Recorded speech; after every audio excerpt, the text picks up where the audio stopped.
Previously on Tales of Adventure. Rug foraged for a natural breakfast. I'm going to use my I Spy book, my I Spy guide to poisonous berries and trees that will try to kill me, to have a little peruse around the area and berries that aren't. And just have a little sample of the berries. Fences were mended over sausage porridge. So I'm going to sidle in and sit down and just start eating.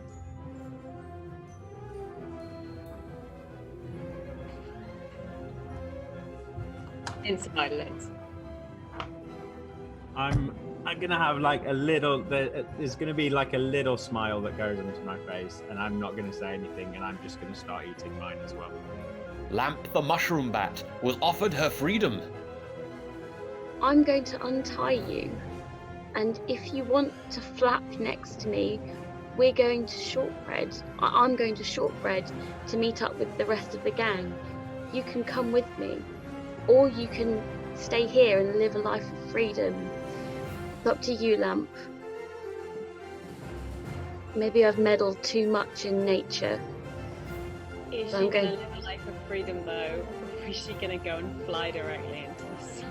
This is what we need to know. But it was sadly cut short. To add insults to what has already been a tense and slightly unpleasant breakfast, the day is further ruined by Lamp the Bat flying directly into the newly lit fireplace. We all learned about decapitated heads. The head remains conscious for as long as it takes for the brain, for the blood to drain out the body. So actually, in theory, when you're beheaded, you actually feel your face hitting the ground. Helga the witch was accused of head theft. The head is no longer here. We You were just wondering if know you've anything about seen or know anything about the head being absentee from. Have you got it? Have you got his head and are you doing weird witch stuff with it? But there seemed to be no motive. It is a reasonable kind of thing to do with a decomposing head. I can't think of a reasonable thing to do with it. So There's nothing reasonable. it'd be weird and dodgy. Calmac explained his struggles with horses. Just out of interest, can Calmac get off the horse if no one helps him down? Oh yeah, get off. I just can't get back up. So I've got very sure that I want to get off the horse. Rug's new horse was a bit disappointing. Your horse is also nothing special. I got an 18. welcome. I hate it here. But Calmac's horse was a cut above. That has a slightly steely look in its eyes, and in contrast to the other horses that tend to be smiling, has not quite a frown, but a very firmly set, neutral expression on its face. Your horse is stoic and is immune to weather, disasters, and fear. Howell the historian explained his pointy ears. I've studied the history of the elves, and you could say I'm a bit of a fan, not of their atrocities and oppression of all of our peoples for thousands of years. Not that stuff, but you know, all the rest of it, the art, the culture, the technology, the magic, that kind of a thing. Yeah, I met a wizard who said he did that kind of a thing, and I thought, why not? Yeah, sure. Everybody likes a bit of elf improvement. Fucking hell, man. And things came to a head with the appearance of a familiar face. A cloaked and hooded figure stands up from the other side of the table, plainly who Howell had previously been talking to. He's tall and lithe and strides towards the doorway out of the dining room, and as he does so, he pulls back his hood to reveal an incredibly familiar face. Greetings, travellers, and welcome to Tales of Adventure, the show where Dungeons & Dragons, improv, and storytelling join together as a ragtag band of misfits on a quest to fight evil. Since the dawn of time, people have gathered together to tell tales of heroes, villains, and worlds of fantasy. Since 1974, nerds in basements have used complicated systems of rules and dice rolling to help them tell their tales. Tonight, we, that is to say I, the Dungeon Master, and these three fools, will tell you one of many such tales of adventure. These are our heroes, Marcus Lavelle, the human knight. Oh, hello everybody, Marcus here. We're going on our first adventure, which is wonderful. We're sort of making our way back home. I've been called back by my parents to fight in a war, and I'm trying to do my best to distract myself from going back. Actually, I'm also finding leadership quite hard. It's not quite everything that you read in the books. There's a lot of more nuance to it. So, yes. But, hopefully won't make any mistakes. Yeah. Calmac Fingal, dwarf fighter. Well, we have killed a giant forest honk. We've had a great breakfast. I am truly impressed at sausage porridge. I mean, how did I... I mean, not knowing about that until now feels practically like there's been a gap in my life. But now we've got sausage porridge. I think that's a great start to the day, really. I've got a new pony. Everything, really, I think is going pretty well. I'm pretty sure today will be a great day. Runa Ironclaw, werewolf barbarian. I'm a young werewolf, and I feel very, very far from the pack, away from the pack for the first time, and it's been full of new sights, sounds, and smells, including getting my own horse and making my first friends. But recently I've come face to face with the feudal system and autocratic government, and I'm not sure how to feel about this or about the human world at large.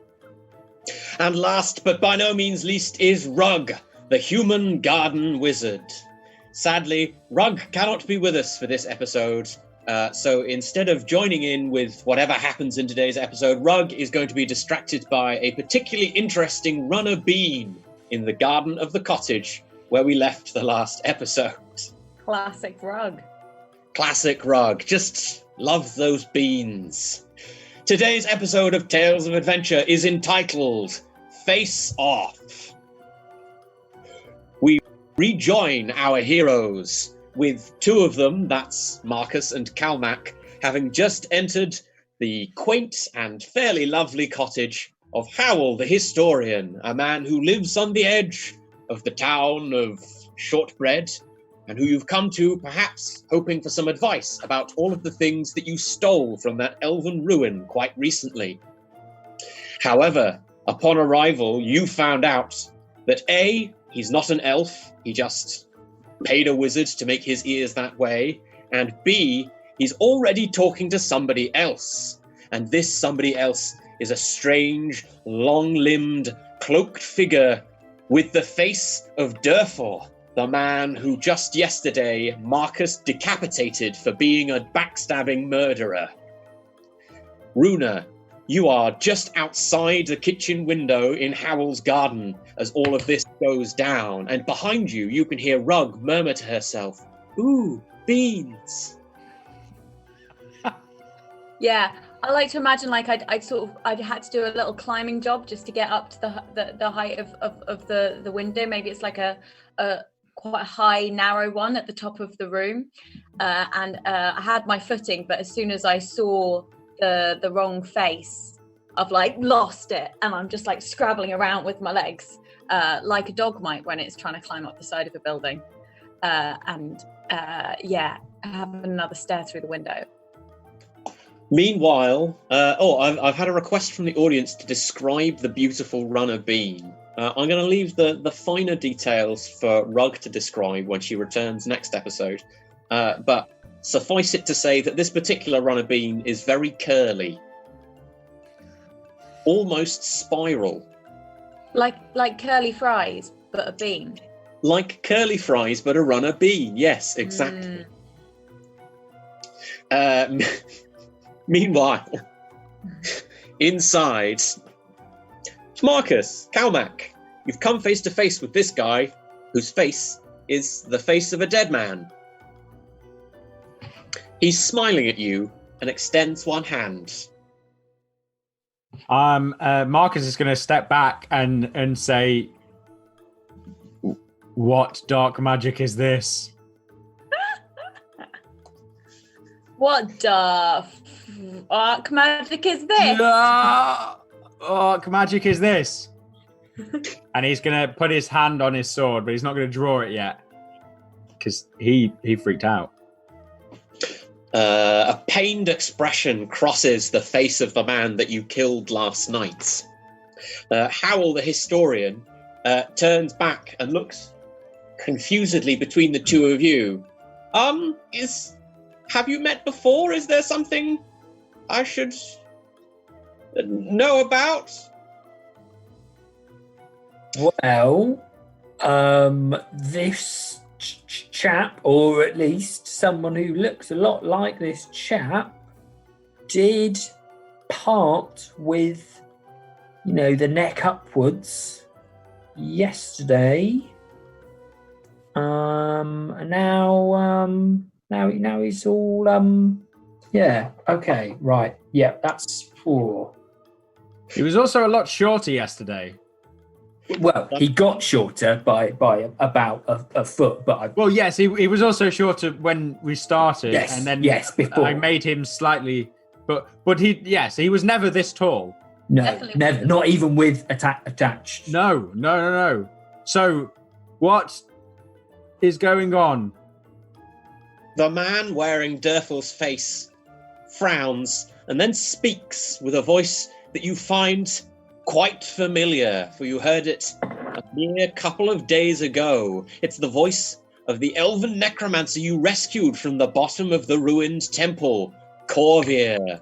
A brief note to the audience, I can't remember the voice I used for Corvair in his first appearance. If I get it wrong, this is the way he spoke the whole time.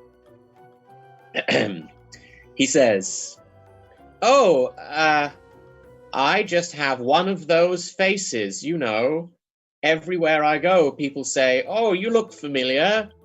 You look just like the baker." No, you don't. No. You don't look familiar. You are, or literally have the face of someone we executed yesterday. And have the voice of somebody else who we didn't execute. We actually saved from eternal damnation. So, Like a couple of days before. yes. So, what exactly is going on? Howell, just off to the right, is freaking out a little bit. He's broken out into something of a cold sweat. Would you all like some tea? Yes, please, Hal. That'd be lovely. I would like some tea. Yes, please. The figure waits until Howell has left the room quite quickly, and then turns to the two of you and says, "Hello, didn't you recognize me?" And then reaches to pull Durfel's face off. Oh. From behind the window, I'm just like, No. Is it just like kind of wetly hanging in his hands now? It's like a flappy ball. You should really Face warn people pancake. before you do that. It doesn't actually look that disgusting. It's not like all drippy or anything. Like, it's just like if he was wearing a very well-crafted leather mask, which technically is exactly what he's doing.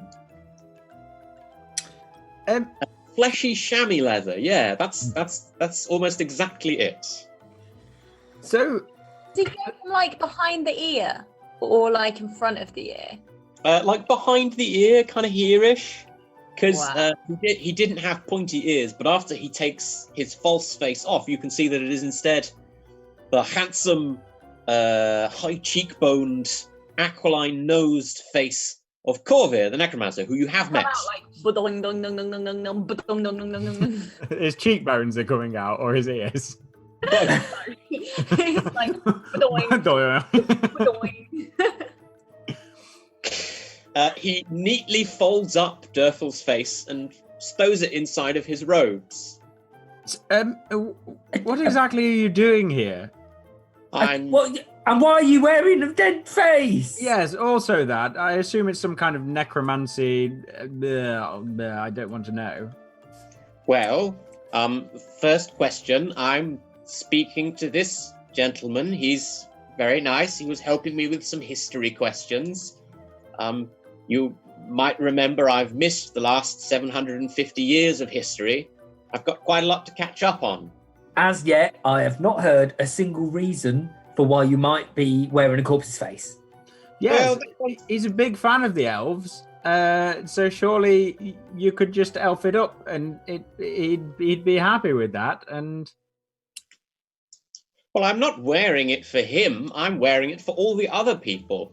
It's all very well and good saying that this fellow wouldn't mind, but walking through the middle of town? Don't be silly.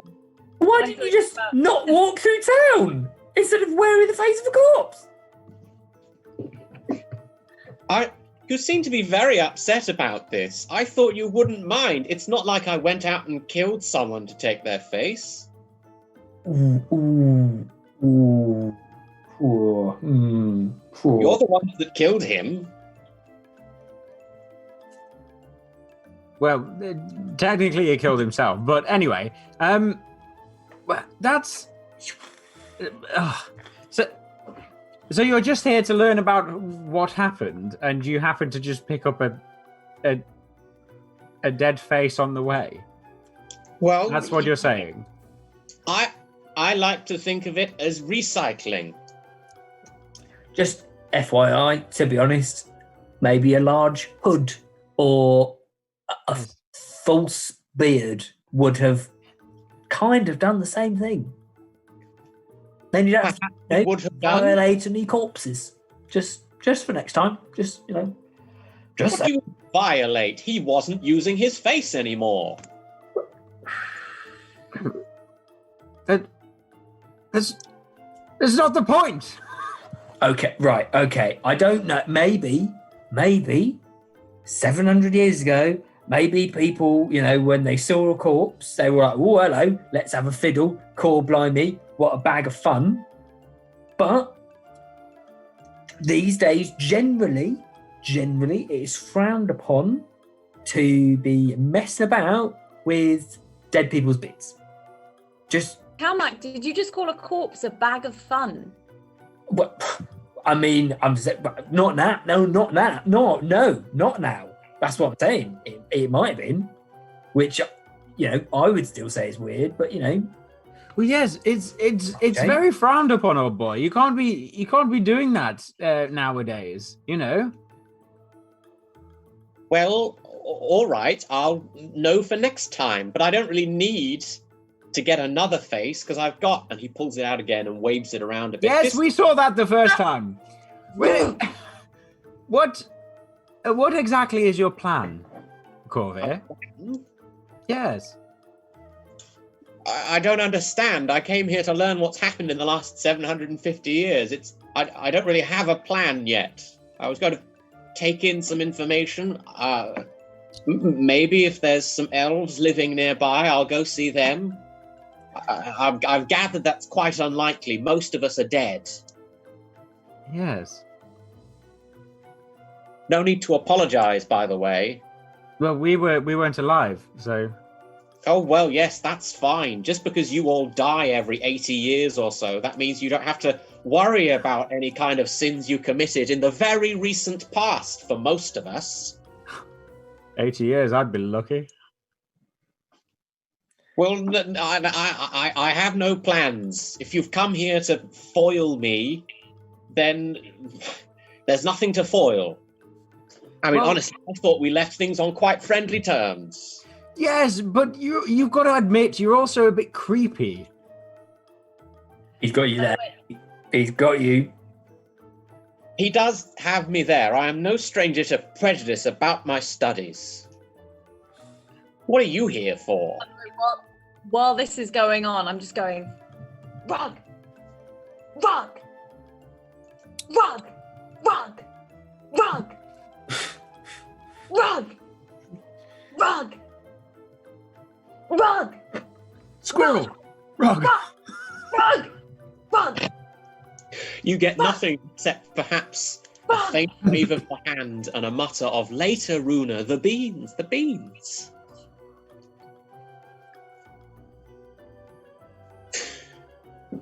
Why Meanwhile- are we here? We came here to see. Well, we heard there was an elf here, and we found these old tomes, and we were hoping to, give them to a collector in exchange for money. We were hoping to sell them. Oh, I see. So when you looted the temple where I used to live and work and stole all of those things from the corpses of my colleagues, that was fine. But one face? Actually, if you play back, you said, "Please help yourselves to any of this because you saved my life." Oh no, yes, absolutely. I think you should have had them, and I don't fault you for it. But I'm trying to point out some hypocrisy here. Oh, I thought you owned them, and that's why you were giving them over. Well, they belong to the temple, but I'm the last surviving one of the priests, so... And we thank you very much for them, and now we're going to sell them. You're welcome, and I thank you very much for the face. Speaking of, he glances to one side because you can hear bustling from the kitchen, and it sounds like Howell is about to come back in. So Corvair pulls out the face and slaps it onto his own face, transforming him once again, just like that, into the very spitting image of the man that you killed. Okay, well, just no more of that. You just keep to that one. Howell bursts through the door from the kitchen, a tray of tea things held in both hands, sweat pouring down his face. Everything's fine then, is it? Oh, thank you so much, Howell. Yes, that's lovely. What have you got there? You got any chamomile? Yes. Delightful. It's I'll take a chamomile. It's very soothing. Tea, tea, tea, tea.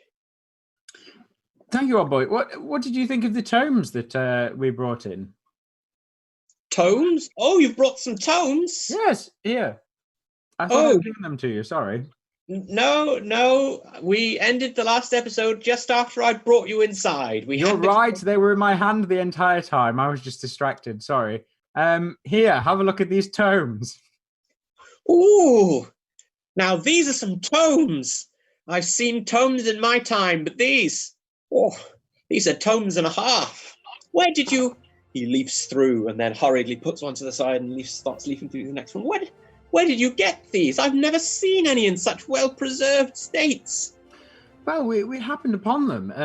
We're, archaeological acquisitioners, and we heard that you were the foremost collector in the area and thought you might be interested in.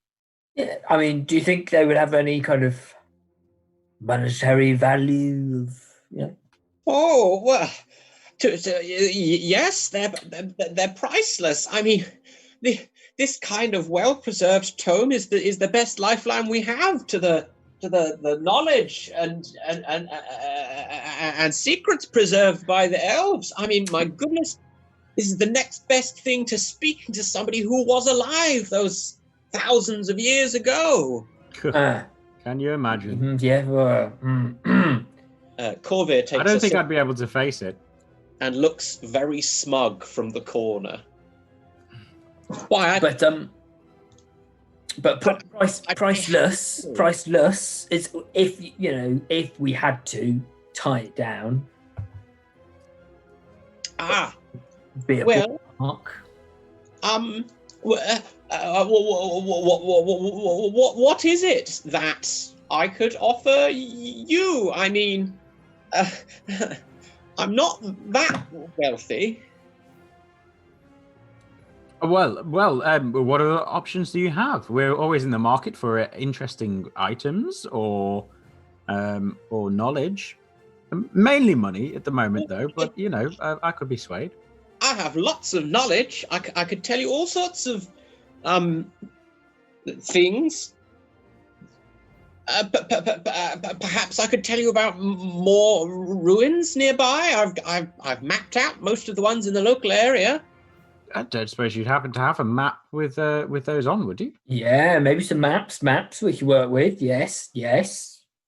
I could give you a map. Perhaps I could give you some advice as well. Is there a particular kind of ruin that you like to archaeologically acquire things in? Well, any that happen to be simple to acquire those from, or any that involves a riddle. I do enjoy a riddle. Less traps, but a good riddle. Yes. Oh, so you want ruins that are easy to get into and take all the valuable things from? Yes. Well, I'm afraid that most of those ruins have been gotten into and had the valuable things taken out of them. That makes sense. Yes. Really, all the ones that haven't had all of the things taken out of them are the ones where it's difficult to get in and take all of the things out. No, that does make sense. Yeah. Yeah, this is a very good point. Yes. I was just hoping maybe there were some secret ones that nobody else knew about. But if not, then just general, general idea with the maps and. Well, let me fetch the map. I'll be just a tick. And he bustles over to one of the bookcases that line the walls of the room. He starts rummaging through, tossing scrolls and tomes over his shoulder. He says, no, that's not it. No, not this one. And you're left with a slightly awkward stare down over some cups of tea.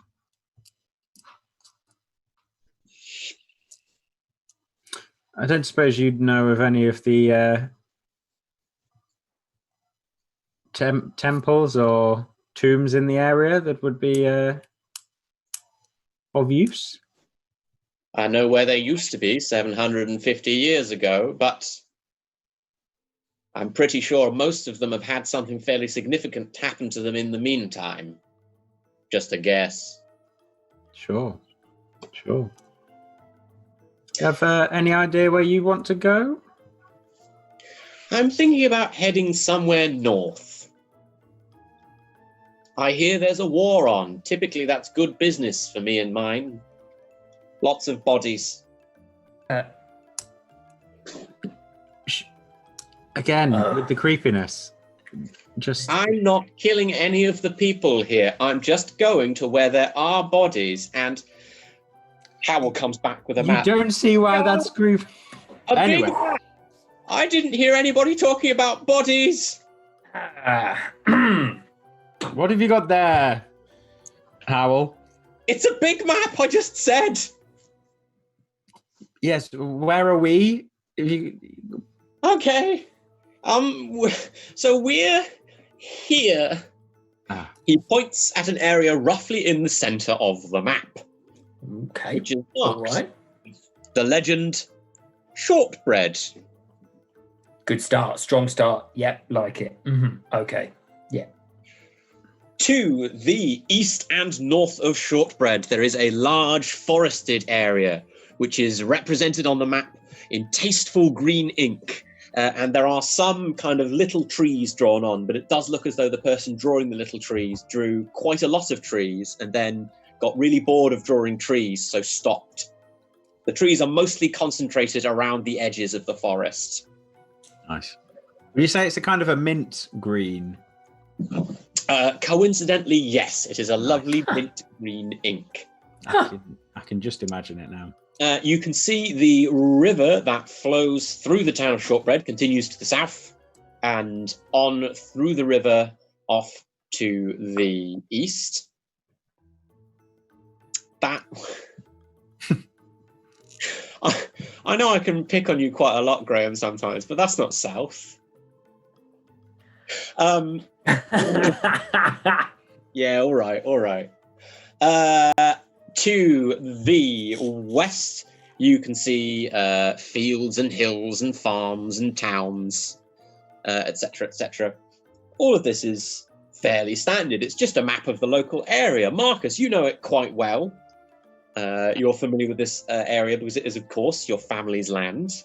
Mhm. All of these people around here pay taxes to you, or rather, they pay taxes to a minor local lord who then pays taxes to your family. Sure. You're a couple of layers up in the feudal hierarchy. Good for you. Runa, you can't see this map because you're outside. That is a shame. I reckon I got tired and bored when everyone started like having tea instead of punching each other. So I might have just like gone for a wander around the house to case the joint, maybe had a look at like Rug's beans. I think I've like poked her a couple of times. Maybe actually gone right up to her and like poked her eyeball. And been like, She does. Well, she's wearing glasses, so you might not have gotten into the eyeball. You might have just poked her glasses. yeah, I'm gonna do a little like couple of rounds of the cottage and see if I can sniff out anything interesting. Make a wisdom check for me.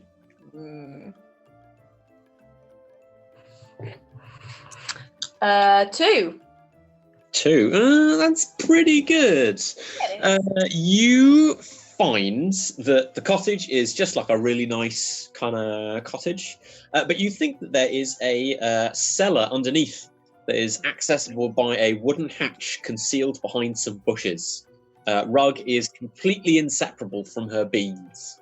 You will not distract her, no matter what you do. I'm gonna just get some. I'm just gonna get like some mud and write on her coat, "Gone in hatch." Oh, can I write? Yeah. Yeah, done that. Okay, cool. I'm just gonna go in and try and break into the hatch, get into the cellar. Okay, it's not locked or anything. You can just go in. It is a root vegetable cellar. Apparently, Right. as well as beans, how it also grows root vegetables. There are a lot of potatoes in here. Anything that's like a bit better to eat raw? Carrot, beetroot, parsnip. Do you have a random encounters table for all of the The vegetables? vegetables. I'm just rolling to see if I'm feeling generous to you or not. Yeah, there's some beetroots in here. Cool. I'm gonna eat a couple of beetroots while I go around the cellar. Can I hear the conversation from down here? Yeah, you can, in fact. It turns out that this area of the cellar is pretty much directly underneath the kitchen where everyone is talking. So you are pretty much directly below what's happening. You can hear muffled through the floorboards. And in fact, if you look up, the floorboards don't fit perfectly in all the areas. So you think you can actually get a good look up and underneath. If you are interested in looking up from underneath the creepy elf necromancer's robes, now's your chance. Is he a proper necromancer? What does that mean? Yeah, what does that mean, Calmac? What do they say about necromancers? Calmac? Yeah, Calmac. Sorry, what do they mean, Marcus? No, I wanted to hear what Carmack has to say. Yeah, so do I. Well, dodgy, aren't they? Up to all sorts under there. You don't know what they keep under those robes. Best not to know. I mean, do I see any concealed weapons? But well, that depends how you define it. You're gonna hate me for saying this. No, you don't see any concealed weapons, but you do see some bones. Ooh. Well, I'm a dog. I do love bones. But I'm just going to move away from the area and be like, oh no. You mean you don't want to look directly up his robes? No, I actually don't think that would even have occurred to me if you hadn't have mentioned it. So I think I'm going to move away, keep listening, stay quiet and eat my beets. Okay, so back to the descriptions of the map, I suppose. It's very much as you would expect from a map of the local area. Calmac, you might notice some things that you hadn't realised about the local area. I don't know if you've travelled too much around here previously, around the environs of Shortbread and Flapjack. No? No. Not a lot. That's fair. But most interestingly, there are marked on in ink of various different colours, all in the same handwriting, little cross marks with scrawly descriptions of places that are old elven ruins nearby. Notably, there's one to the south, which is marked as Watchtower/Temple ?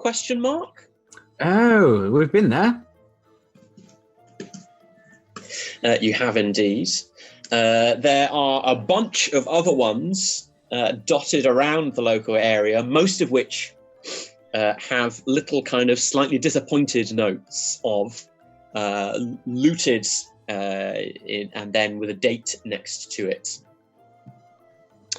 Or burned, or razed, or disassembled and used to build the town hall is one of them from nearby. Howl leans over and points to one spot a fair distance north-east through the forest. Ah, on the way. This one. I don't think anyone's ever been to this one. It's marked as observatory, and underneath, obviously added later, cursed? ? Could you explain the cursed comment here? Oh, well, you see, people say it's cursed. Any You said that in a very undramatic way. People Yes. say cursed. Oh well, yes. Any particular, description of this curse? Well, you see, it's one of those curses where everybody who's ever gone there to try and loot it or find things out has never returned. So we've got very few details of the specifics of the curse. So it might not be cursed. It might just be very dangerous. All really nice. I think being very dangerous is a kind of being cursed. Sure. Yes, it could also be very nice. It could How also very- be a utopia, and nobody That ever is wants to leave very. again. That's very philosophical of you. Oh no, I'm not a philosopher. I'm just a historian. But I mean, it used to be an observatory. I mean, maybe it still is an observatory. Who knows? But they would have lots of valuable things, machinery, probably a lot of magical things. I don't know anything about any kind of magic, and I certainly wouldn't recognize a wizard if I saw one. He eyes Corvair out of the corner of his eyes and begins to sweat slightly again. Sure. Yes. Okay. Is that the only unlooted? Well, it's the closest one. Which direction are you going? North. Oh, Well, if you're going north, there's there's the old sunken ruins, of course, the capital. But you'd need to somehow swim to the bottom of the sea. Wait.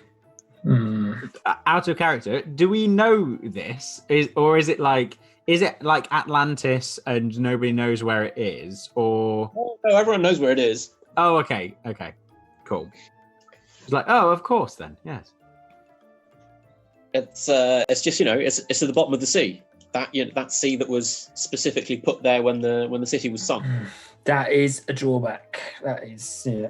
Yeah, Yes, indeed. We might have to have a think about how to deal with that. I'm sure there's ways. Are you Okay. are you heading anywhere in particular, or are you just kind of Where's around for things? where's next kind of town going north? Oh, the next town? It's just here. He points. The roads don't excuse me, delve deep into the forest at this point. The main roads and towns tend to stick clear of the thickly wooded parts. If you go too deep into the woods, you tend to find monsters and weird Honks. and honks. Yes, you tend to find honks. Forest honks. The forest honks.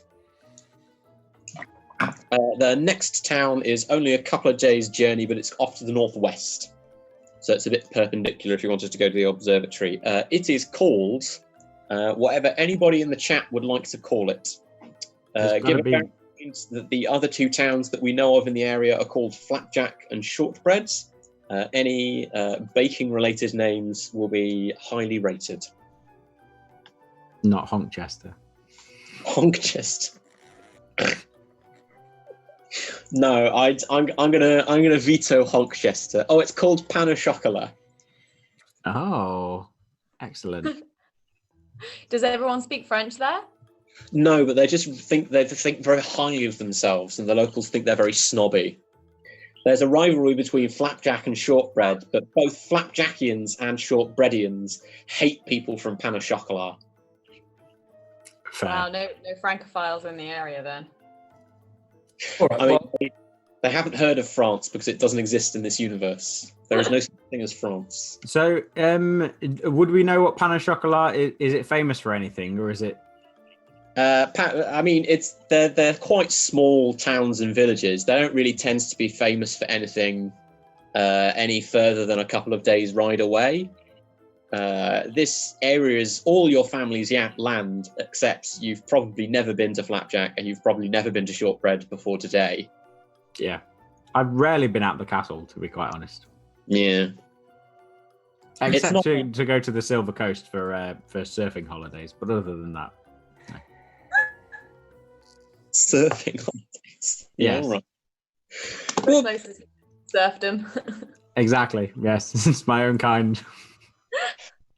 I could let you have this map if you were heading off in the search of ruins. Mhm. I have all my notes that I used to make this one. I could recreate it quite simply. I'd trade it to you for the books. For all of them, Well, all right. How about the map and 50 pieces of silver? the map and 50 pieces of silver. Yes, it's a good map, this one. For how many books have I got? You have Oh, it's an assortment. an assortment. Yes, I never specified. Neither did you. Yeah, that's fair. I'm going to. How about 60 pieces of silver? Well, I'll make a charisma roll, Mark. Oh, 6. That's a critical success. That was really unlikely. In the Tales of Adventure system for tabletop, you need to roll underneath your statistic to succeed. But if you roll exactly equal, that is a critical success. Go on then. 60 pieces of silver, this map, and I will throw in. And he reaches back into the kitchen round on the countertop and pulls out this tin of chamomile tea. Oh, delightful! Oh, thank you so much. Howell, you're a treasure. Oh, thank you so much. Was there anything else I could do for you? Was there anything else you could do for us? I don't suppose this means anything to you. And I turn the stone book with the Lavelle family crest around. Well, that's a book, but a stone book. Yes. It's got your crest on it. Shouldn't I? yes. Does it mean anything to you, or does it just seem like it's a stone book with my family crest on, and that doesn't mean anything to you? I'm not that kind of historian. Well, I mean, I am, I suppose, that kind of historian, but I'm not much into heraldry and things. Maybe it's from a statue. Anyone in your family famous for books? Is anybody in my family famous for books? I don't know, Marcus. Is anybody in your family famous for books? Not stone books, no. People in my family have famously have books and are in books, but not for creating them, no. Okay, no, I just thought I'd ask her on the offhand, to be quite honest. And I'll also sort of make sure that Corvair has sort of seen it and try to judge his reaction as well, see if it seems Corvair to... shrugs. Sorry? He shrugs. Okay. No, fair enough. I just thought I'd ask on the off chance. Because of his long limbs. He's a very good shrugger. His shoulders go up further than they ought to. Past his ears? What? Did you say to his ears or do his ears? Past his ears. Past his ears. I'm going to say no. Because his ears are his real ears are quite long. Oh, yeah, that's fair. Okay. Lovely. Well, thank you so much. You're very welcome. This has been a wonderful little visit, and I don't suppose you know of anywhere that I could purchase a little trinket in Shortbread. A trinket? Yes, I'm starting to collect little trinkets, a little bit like keychains that go onto the bottom of my sword. I've got one of Flapjack. I wanted to get one of Shortbread as well, just as, a memento of the...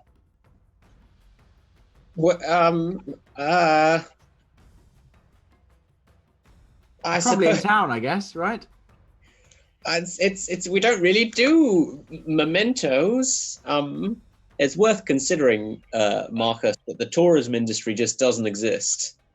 Sure. Well, I got one from Flapjack though, so it's True, that's true. What do they have in Shortbread?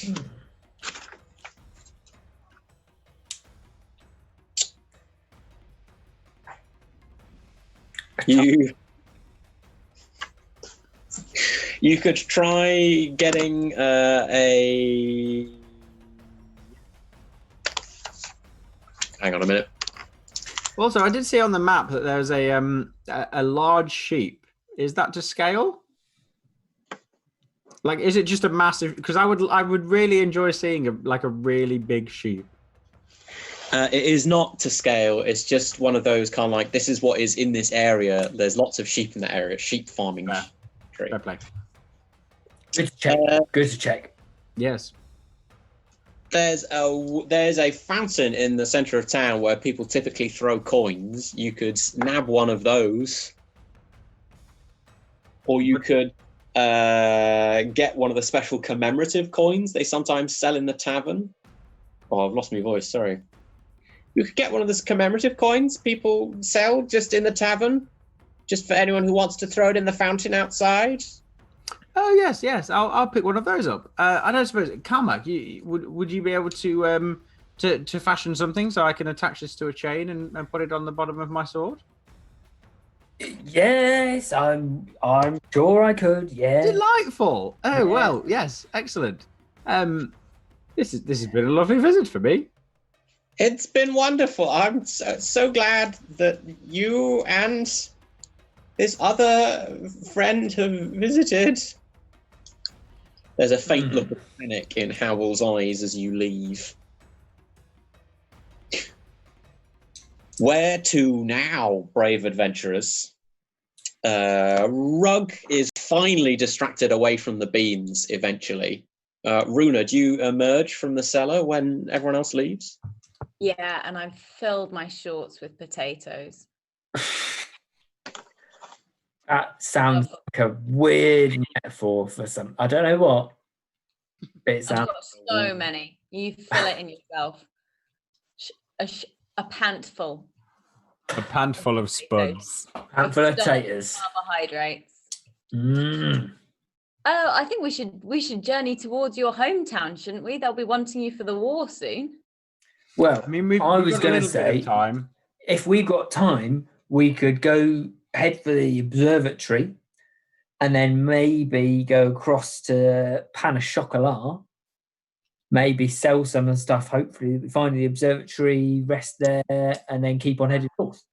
I say 2 more town. I'm not getting any good vibes from Shortbread. I don't want to go back there. Yes, that's fair enough. Yes, that sounds Onwards like a and plan. upwards, but yeah, if this observatory place is on the way, I mean, makes sense. It's not. The observatory is northwest. The observatory is northeast into the forests, and the town of Pan is northwest along the edge. Well, it's Where are we headed? North. so we got to do a little, but moving. But Let's also, go we're to not the- in a hurry, though, are we? And we've got horses now. A lot of us have got Yeah. special horses. Yeah, a lot of stuff. Let's go to the tomb. Observatory. Yeah, that one. But there might be dead people in it, and does that make it a tomb? Here's hoping. And so, our brave adventurers depart from the town of Shortbread, heading northeast into the forest on a journey to steal some more things from some ruins where there will probably be dead people, but we don't know yet because we haven't got there. What horrors await them in this supposedly cursed observatory? Will Runa just eat root vegetables the entire time? And will Rug find anything more interesting than these beans that have distracted her for the whole episode so far? Find out all of these questions and more in 10 minutes in the second half of Tales of Adventure!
Greetings, travellers, and welcome back to the second half of tonight's episode of Tales of Adventure, entitled Face Off.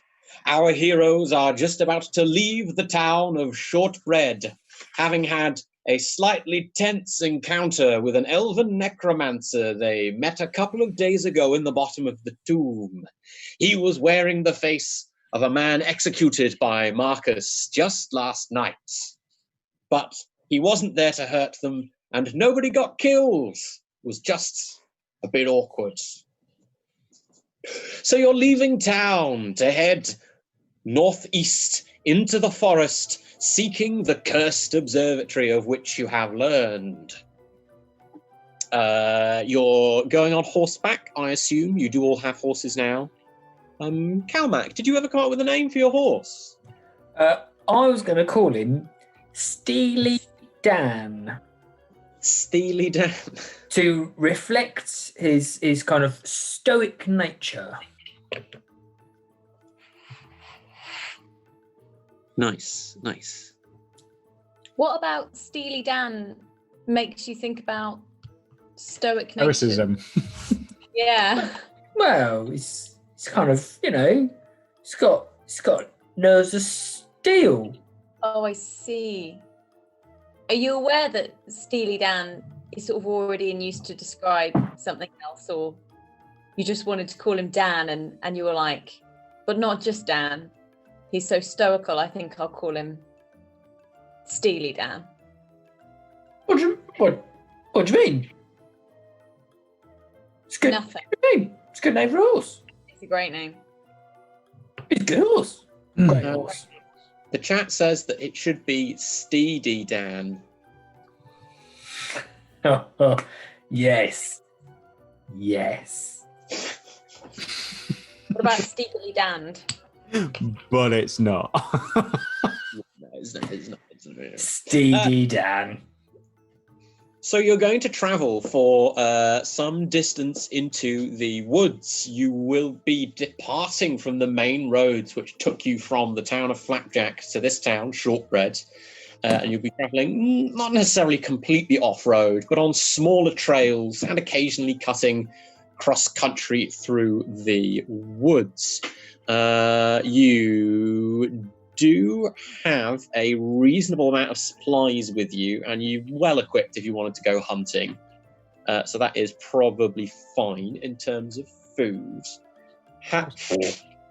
Fleetwood Mare in the chat there. That was a bit of a stretch. I don't think so. We do need to know however, how fast do you wish to travel? On horseback, you can travel pretty bloody fast if you want to, but that will leave you in a pretty obvious situation. Anyone will be able to track you or to see you coming if you travel that fast. If you travel more cautiously, it will take you maybe 6 days to get to the Cursed Observatory on horseback. Well, I mean, do we feel like anyone's following us? Maybe we should just go for it. I mean, somewhere in the middle, kind of. We're not, What, so we don't get the benefits of eat either? Well, I mean, you don't want to tire out the horses, do you? You want to, you don't wanna- Yeah, don't but we wanna also want to give them a bit of a run out, though, don't we? Yeah. Especially you're gonna- some of the more special ones. So you're going to travel fast as you can. That will take you Yeah. 3 days then to ride through the forest and make it to the Cursed Observatory. So that's the special horses and Rupert. That's the special horses and Rupert. I'll remind you that none of the special horses are faster than Rupert. They're just, temperamentally better than Rupert. So we could still have a race then. That'll be Got to be a alright. character. You're going to have a race through the woods for 3 Well, we'll days. have a little bit of a race, like to sort of end the day. We'll sort of be, meandering on sort of marathon kind of pace, and then at the end we'll have a sprint finish and see who wins. As everyone, as the other three can get involved, Steedy Dan keeps going like literally almost mechanically the same pace. He gives the other horses as they kind of charge off a bit of a side like. If he could say don't give a shit, he would have. You could almost feel it kind of coming out of him, the words. Well, so we were at like 10 minutes after everyone else gets to camp. all right. So the first day, you're off. Give me each a d20 roll, and whoever rolls lower is going to be the fastest for that day. There is, I'm afraid. Oh, actually, Runa, you can roll with advantage because you do have skill with horses. 17. Whoever lowest is going to be fastest. Oh, those are some confident eyebrows there. I got 11. Better than me. Carmack? Oh, slow Ow. and steady wins the race. I can't even see. I can't Steely see it. Dan, he's not worn out, you see, because he didn't race. One. You know, he's got it in the tank. Nice. Okay. So despite the fact that there is no rule system difference between any of your horses when it comes to racing, Calmac on top of Steely Dan is somehow the winner at a regular, steady, ordinary pace. It's because he's like a jockey. He's really short. Oh, That's got nothing to do with it. He's shorter than you guys, but he's not any lighter than you. Ooh. Yeah. However, before we get to arriving at the camp at the end of the night, you have had a random encounter on your first day of travel. Isn't that nice? Depends what it is. yeah. I mean, it really does. Is it a traveling troupe and they'll just come and play us some songs and we'll drink and we'll sit around the fire and just have a nice time? Or is it honks? Is it No, honks is one of the results on this random encounter table. Perfect. But instead, you guys, at about, let's say, just before you make camp, maybe an hour or so before you've reached the spot where you agreed that you'd stop, you come across, Calmac first, of course, a large resinous tree with what looks like a wooden tap in the sides. It looks as though someone's tapping it to get the sap out of it. There's a bucket half full underneath the tap. There is a steady stream of thin, syrupy tree sap pouring out into the bucket. There's no sign of anybody else nearby. Calmac, you're the first to pass this. What do you do? Well, I'm just gonna, me and Steely Dan, we're gonna have a little check. We're just gonna do a little circumnavigate the tree, just kind of check up and down the path that no one's kind of, this isn't some kind of ingenious, sticky trap for travelers. It certainly doesn't appear to be some kind of ingenious sticky trap. And we might hop off and because obviously Steely Dan, because he's a little bit, I can hop on and off Steely Dan like for anyone's business. Just we'll give it a little sniff first, just a little nosy action. It smells really good, actually. Not quite kind of mapley, but like very delicious and syrupy. You think it will probably be very tasty. Now, at this point, I would usually defer to Rug's greater judgment. Tree related. I mean, is that option open to us? That option is not open to you. Rug is very slow. She rolled a 20. So she's bloody hell! right at the tail in this race and is still distracted by beans. Does Rug have her own horse? Because I've been putting her on the back of mine. Rug owns a horse now. Okay. Rug and Calmac bought horses last episode. Oh, Okay, well, I'm going to give it a little taste from the sap that's running, from the tap. Just a little. It is absolutely delicious. Hmm. It feels like it might be like it might have some kind of property. There's like a faintly kind of medicinal, tingly thing going on.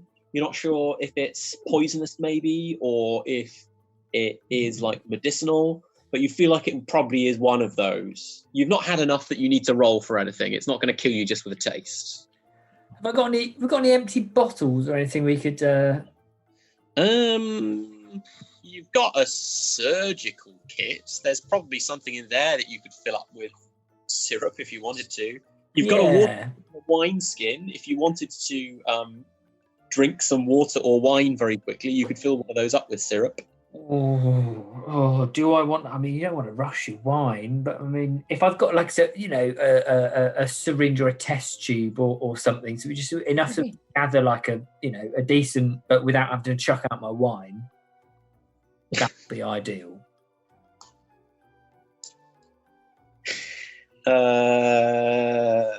Sure. Okay. You can get some syrup with that.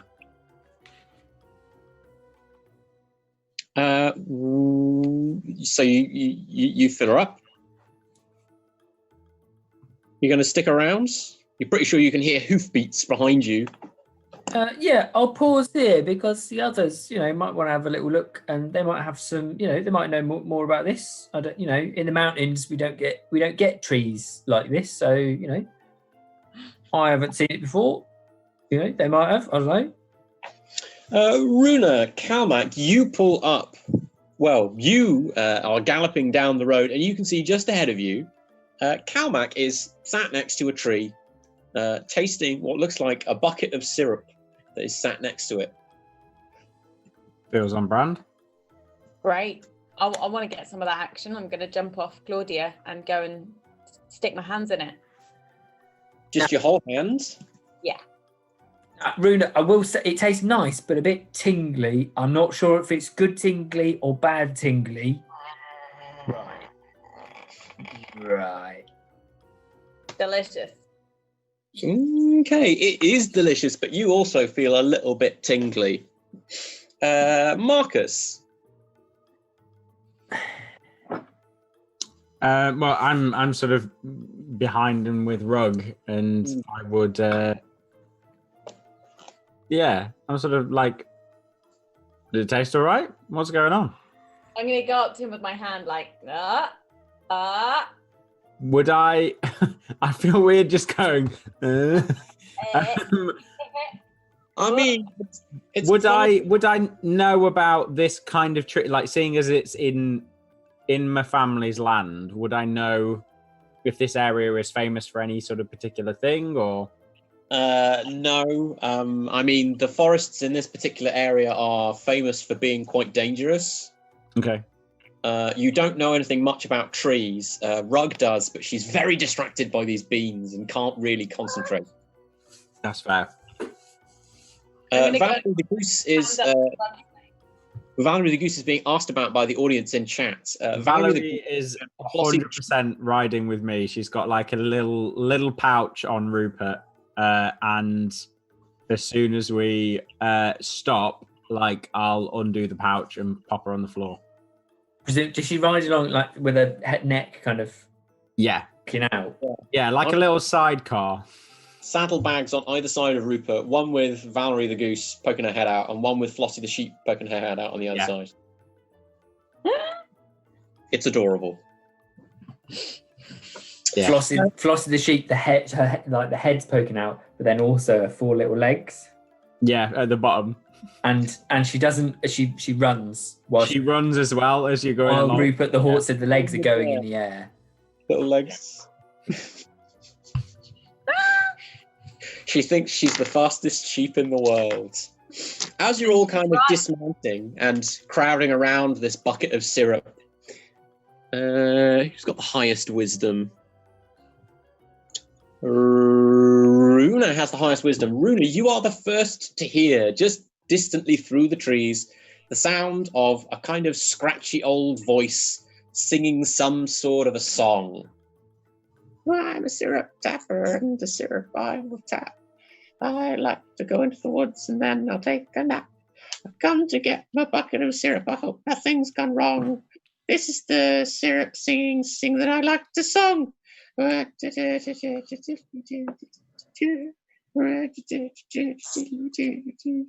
so on and so forth. Are you just clapping along with it as the song approaches?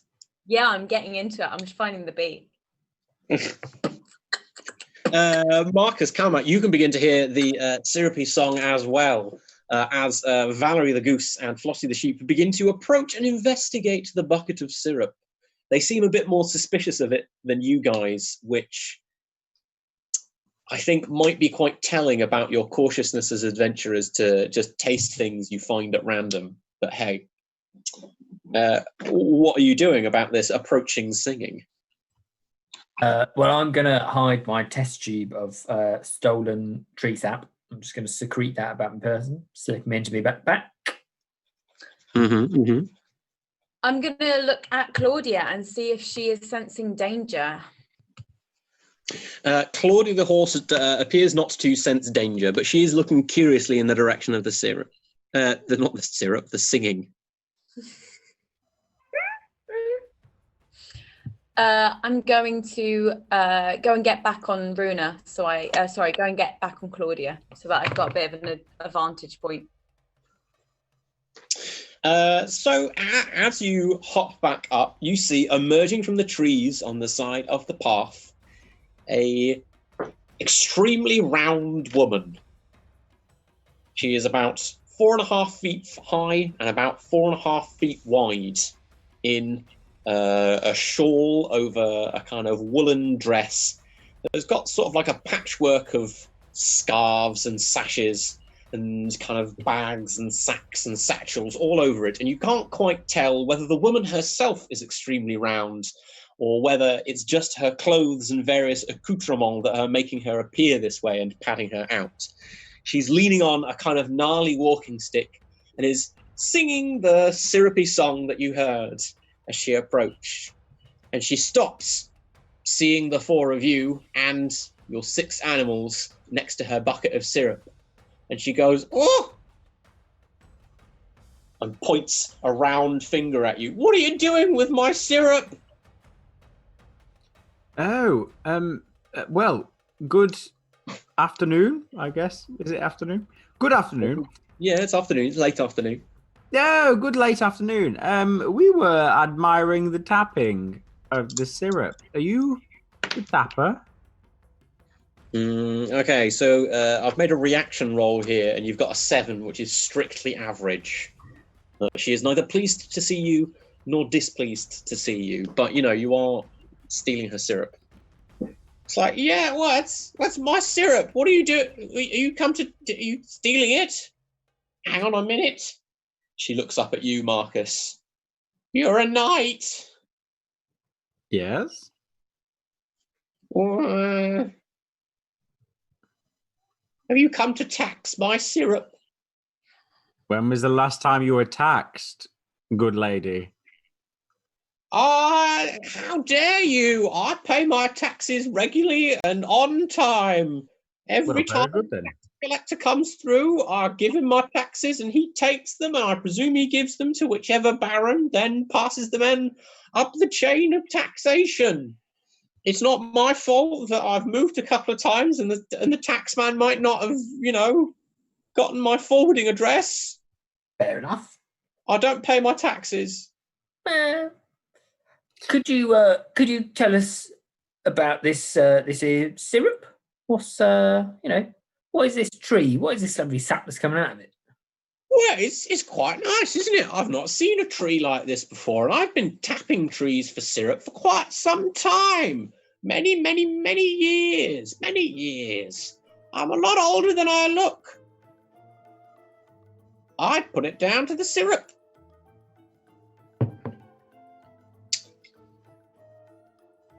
I can't tell you anything about the tree except that the syrup's good. And I've been tasting it and I am fine. I'm a perfect specimen of health. Well, indeed, yes. There seems to be nothing, out of the ordinary. Yeah, it's just perfectly normal syrup. Okay. What do you do with it? Ooh, all sorts of things. I'll make resin from it. I'll mould them into little figurines of people that I meet on the road. Oh, well, you, And this evening, I Nice. shall probably begin to make little moulds of all of you, and then make resin figurines of you. Oh, that sounds lovely. it's quite nice, yeah. Yeah, that's delightful. Yeah. But that might depend on what you do with my syrup. Takes a long time to gather that much syrup. She glances into the bucket. Took a lot more time to gather how much there was there before.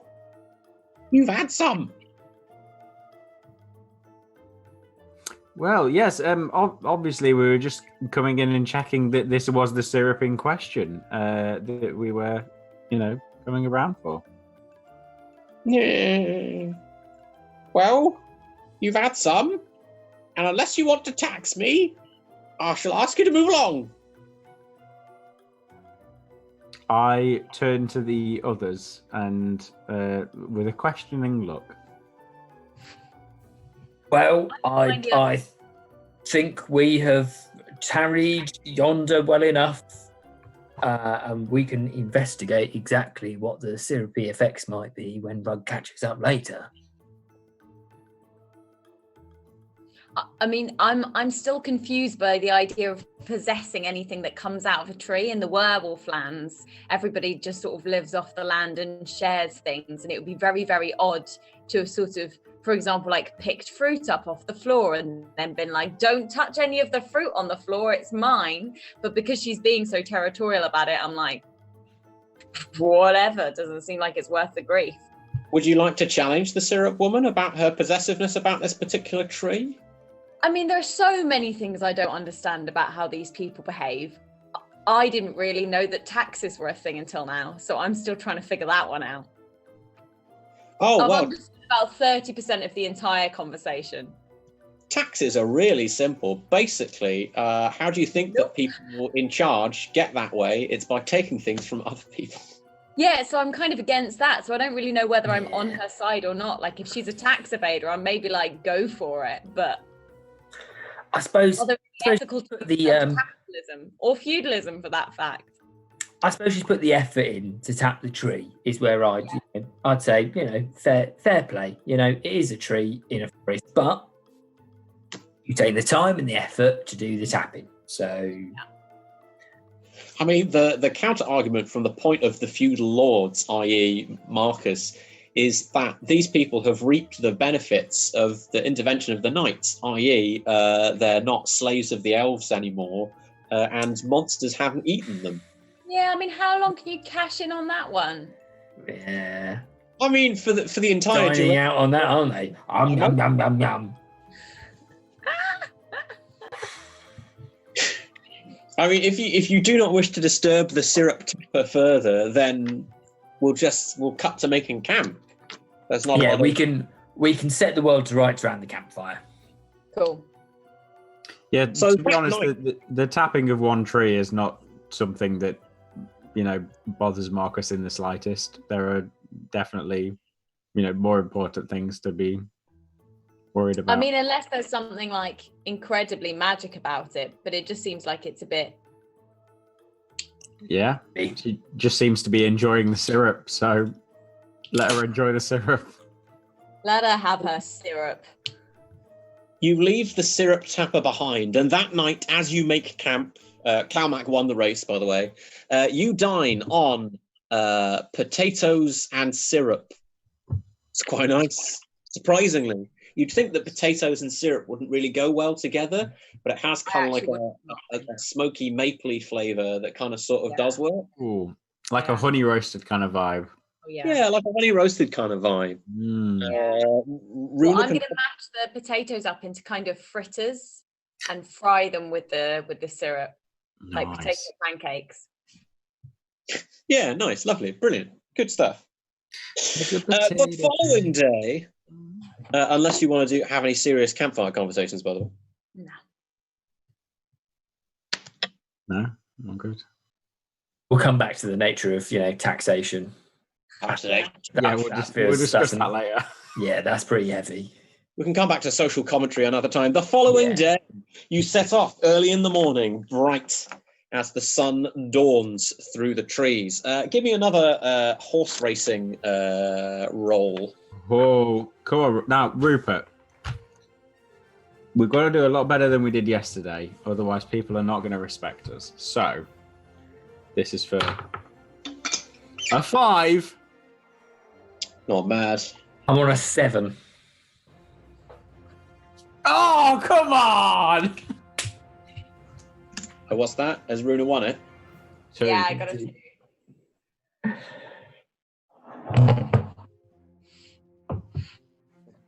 So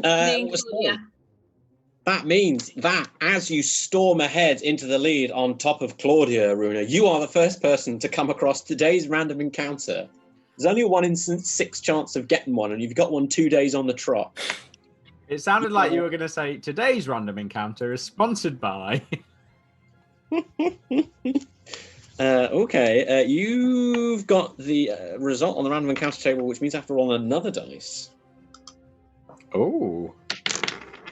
Oh, bitchin'. Oh, dear. As you gallop ahead through the trees, Runa, you round a bend and follow the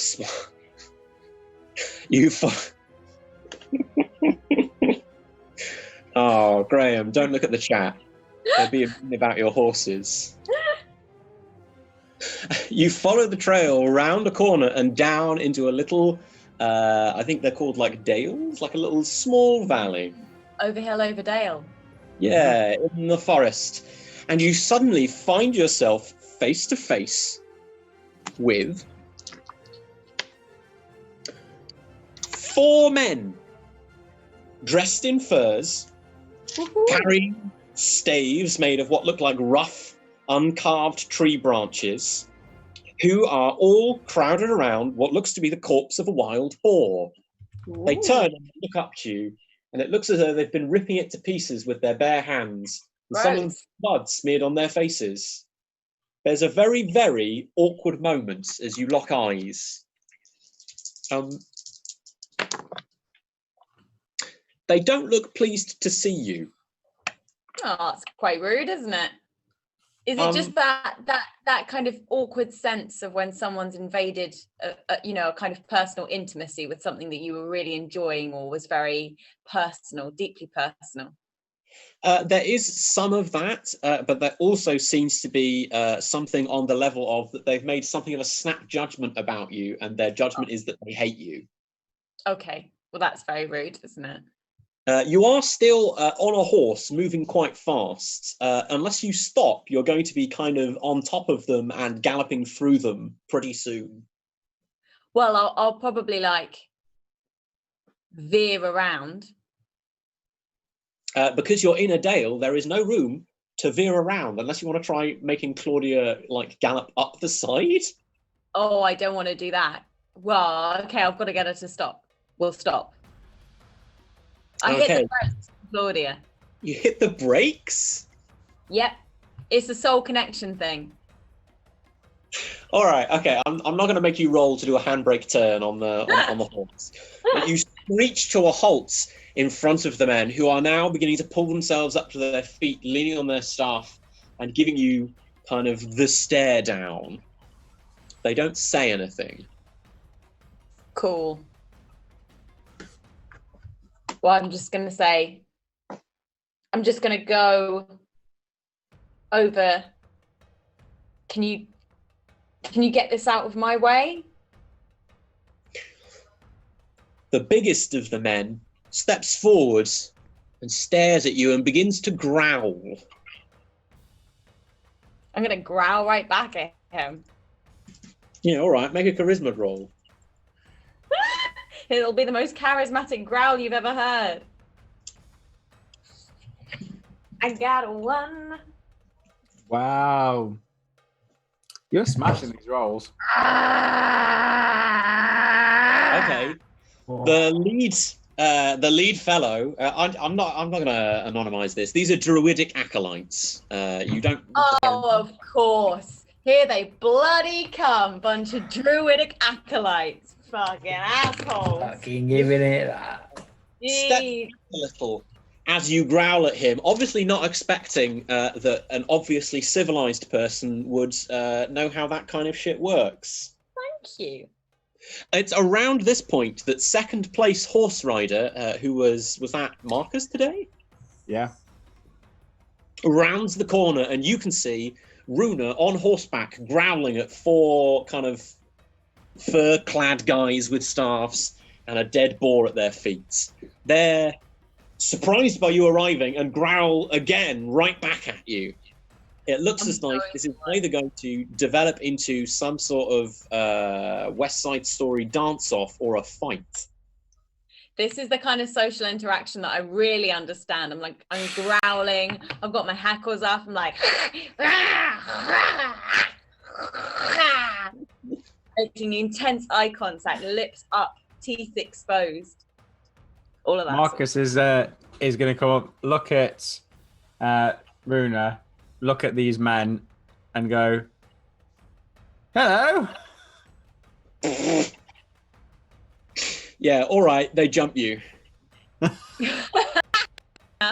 sake, man. Let's start with Marcus and Runa. Make an initiative roll for me. That is a wisdom roll. Tell me if you succeed or fail. I fail.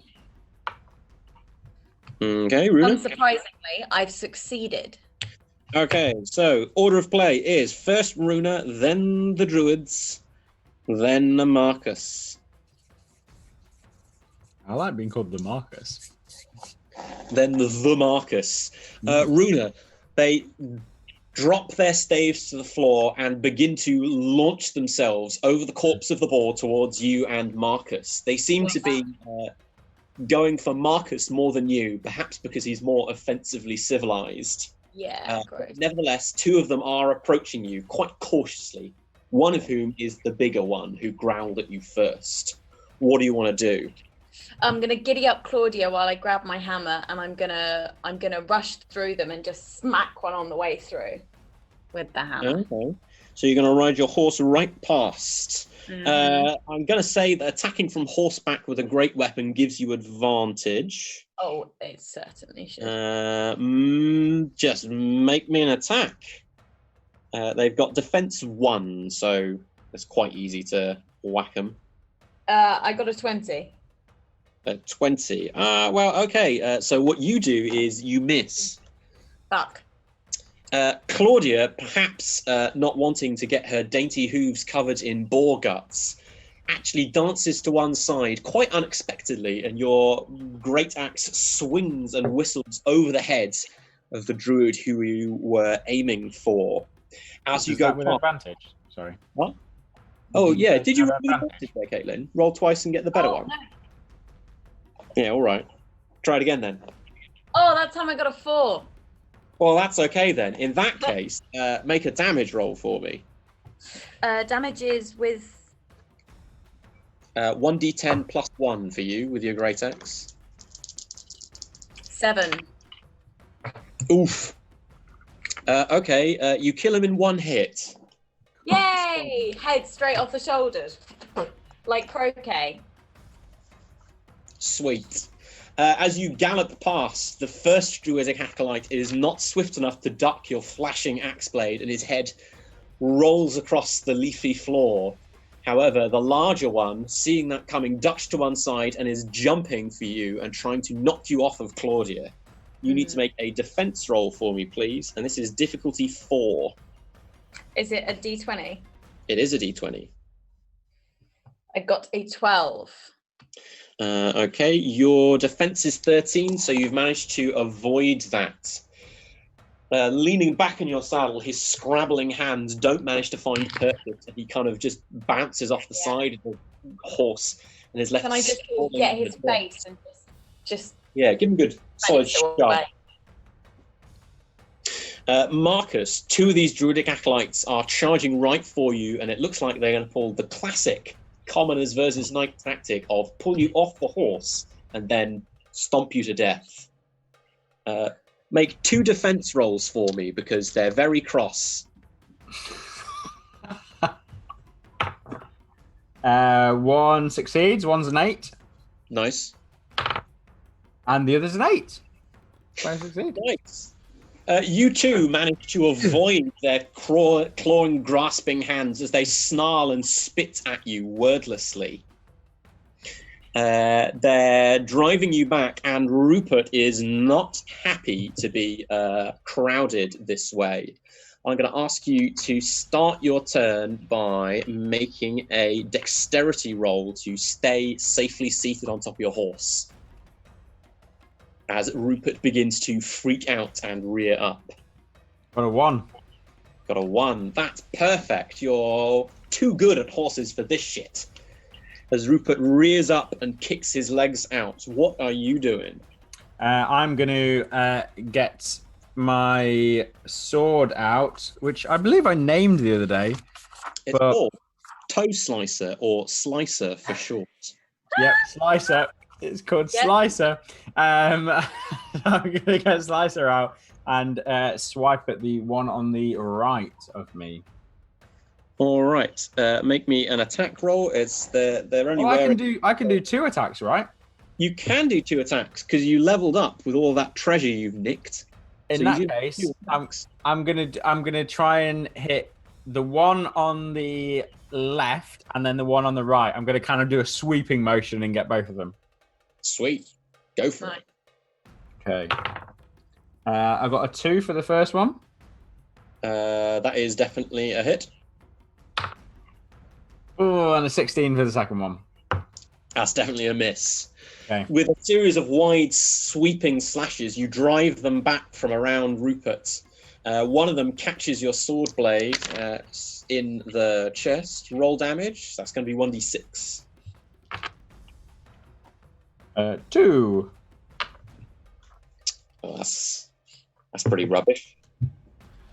It scores a line through the furs on his chest, and there's a little trickle of blood, but it doesn't look that serious, to be honest.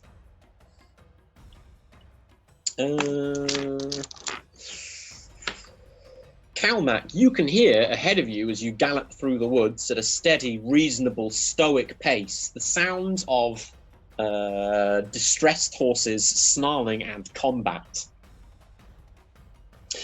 Runa, back to you. This one slightly tougher looking druid acolyte is circling round you, trying to find an opening so that he can either pull you off the horse or, slightly more disturbingly, you think he's giving some slightly feral looks at Claudia as well. Yeah, so I'm wheeling her around in the dale, and then I'm gonna try and get up beside him and just cleave through his head with the axe. All right, make me an attack roll there. With advantage? Yep, you're still on horseback, and you're still swinging a great axe. Got 18 twice. This one is too canny. He ducks and he weaves, and he moves on all fours in a way that's slightly disconcertingly inhuman. I mean, I am a werewolf, so I don't feel like I'm bothered by much of this. It's My A game is what I'm saying.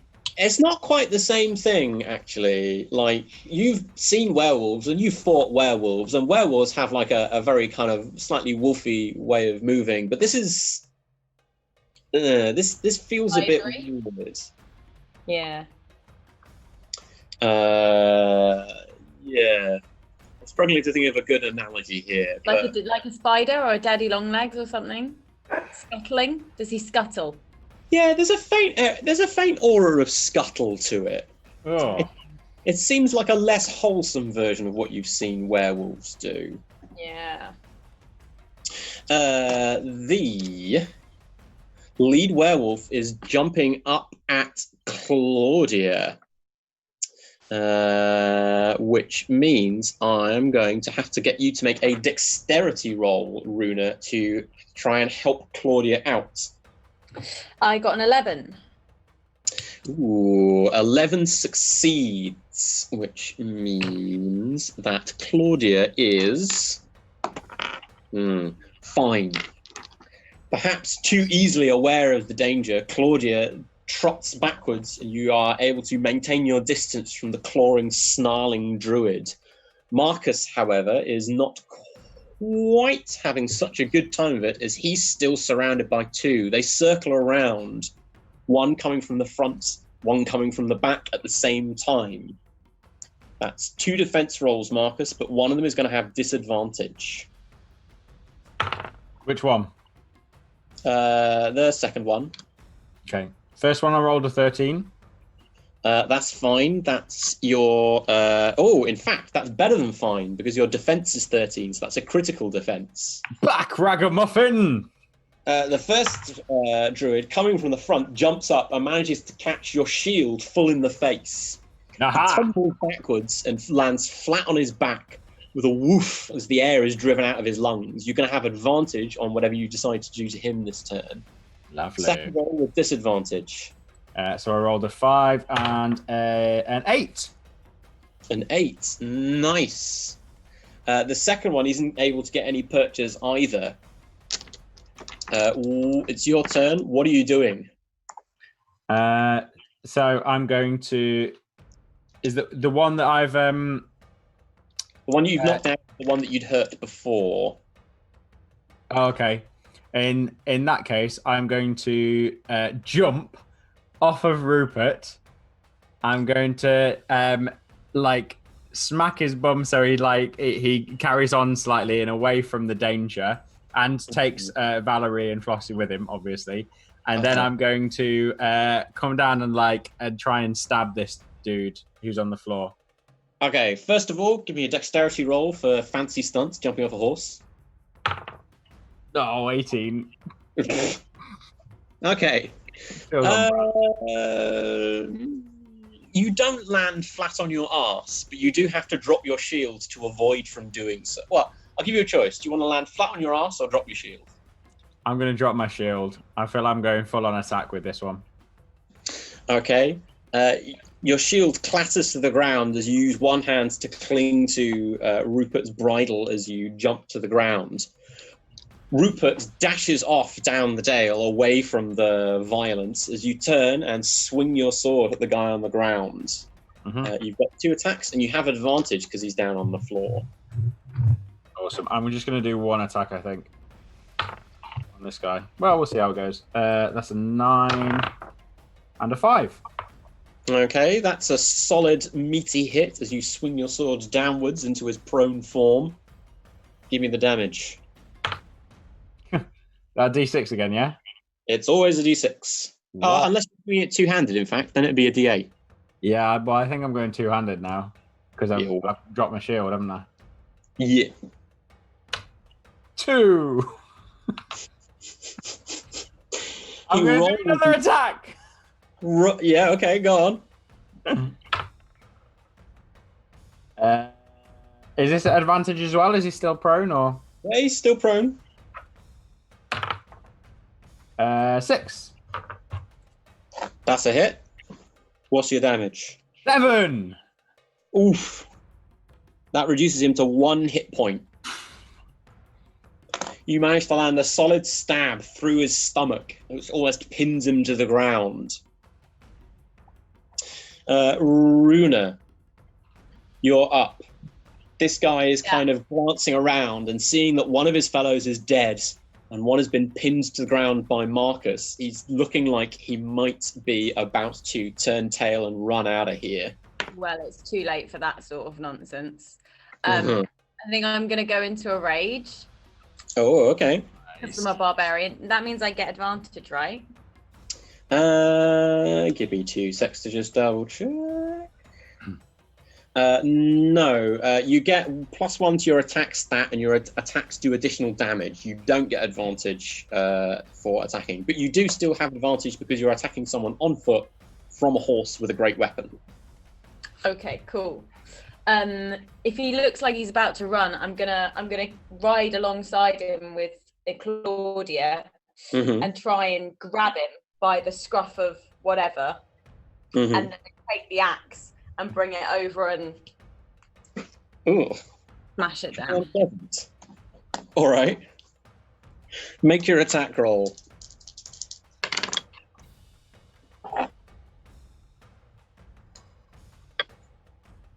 It's an 8. That's a hit. You're going to roll d10 plus 2 for this horrible damage. 10.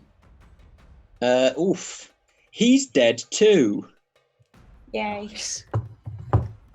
Describe his horrible death. Yes, so I'm riding alongside him, and he's like, whoa, starting to run away, and I grab him by the scruff of the neck, and then pick him up alongside the horse, and then pull the axe over the front, right down the middle of his, and then like the blood just runs down the side of his neck, like that. And I pull the axe out, and chuck it. Okay, at this point, the surviving druids need to make a morale check because 2 of them have died very horribly and 1 of them is stabbed also very horribly. Unsurprisingly, they have failed their morale check. The surviving druid who is not injured, the one that was behind Marcus, turns around and absolutely legs it up the dale and out. Calmac, you are just in time to see a partially bloody, fur-covered figure scrabbling up and out of the dale and fleeing towards the trees at the side of the path. The one that you've got pinned to the ground, Marcus, kind of tries to wrench himself free of your swords in an incredibly disgusting kind of a way. Ooh, but he does not kill himself by doing that then? Well, you know what? I think it's Stabbed fair him. to say that he would take additional damage, and he only had 1 hit point, so yes. That solves that moral quandary, doesn't it? So the 2 of you are left in the dale, surrounded by 3 dead men, 1 dead boar, and the approaching sounds of Calmac. Calmac! What are you going to do about this guy that's running out of the dale? Is he like? Could I catch up with him? Before he reaches the tree line, kind of thing. You are on a horse. He is not on a horse. If you want to catch up to him, yeah, you can. Now, come around the corner and reading the room, seeing like a lot of blood, a kind of dismembered body. Immediately, it's mountain polo. It's mountain polo. This is, takes me back to my teenage days as a dwarf. Okay, I'm there. I know what's going on. We're coming downhill. We're on horseback. That means we're the attacking team. You push the advantage. I see the man running for the trees. Bloody Steedy Dan. Little kick, gallop. We're going for him. Get the old hammer out. We're going for the back of the head. Lift off the skull. Okay. Fantastic. Fantastic. Given that you're riding this guy down, I'm going to let you have advantage, even though you aren't using a great weapon. Okay, we've got a 3 and an 8. Okay, that's a hit. You've got D6 Warhammer damage. Go for it. Oh! It is a 6. Oh, not bad. He's got 2 hit points left. Do you want to whack him with the second attack? Oh, do I? So obviously, as you kind of run down, you've gone for the big polo, and then not quite finished it. So I suppose you're going on the downswing to kind of, I suppose, at the top of the head, to aiming hopefully just to kind of to crush him into the ground. I've got a 19 and a 1. So hopefully that. Well, a 1 is a partial success, which means you do minimum damage, which is 1. I'm going to rule that the first swing catches this guy on the back of the head and knocks him forwards into a stumble. You then bring it over on the top, which catches him on top, but only in a glancing blow. He's staggering and stumbling, but he does make it to the tree line, and you have to veer off to avoid riding face first into a tree. And by the time you come round again, he appears to have vanished into the trees. You're left, the three of you. Rug is just a little way behind. She'll catch up in a minute. She probably would have enjoyed that much anyway. Not a game. Not a game. Not The at all. bodies of 3 druids, the corpse of 1 very unlucky wild boar, a rush of adrenaline, and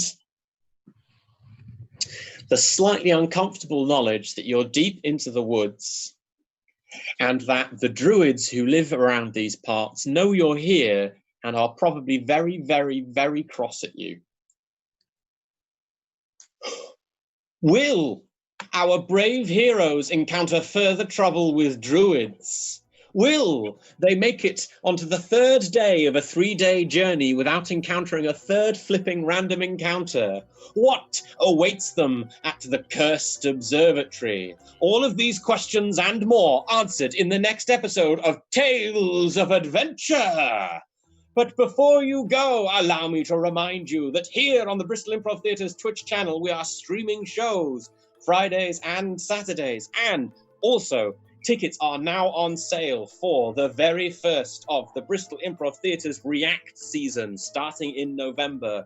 These are brand new, creative, improvised theatre shows made in response to the difficulties of performance art under the COVID crisis. Check them out on our website, improvtheatre.co.uk, and until next time, stay safe and don't annoy any druids.